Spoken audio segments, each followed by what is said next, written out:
si Chairman George Garcia, na nag-uusap nga pala talaga sila ng congressman na tumatakbo noon sa Bohol. At sinabi niya, na sinabi niya, kailangan mo ng 300 million pesos para manalo. Pero sabi ni Chairman George Garcia, na misunderstood daw siya.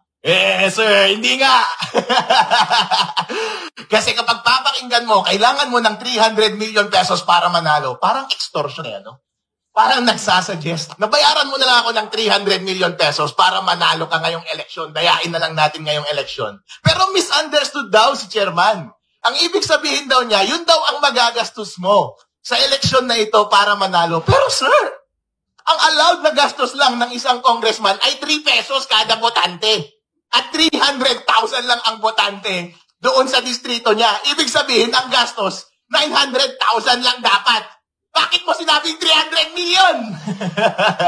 Sir, hindi nga. Sir, pagkatapos ng pag-file namin sa Supreme Court, marami pong lumalapit na report kay Attorney Harold Respicio na pareho po ang experience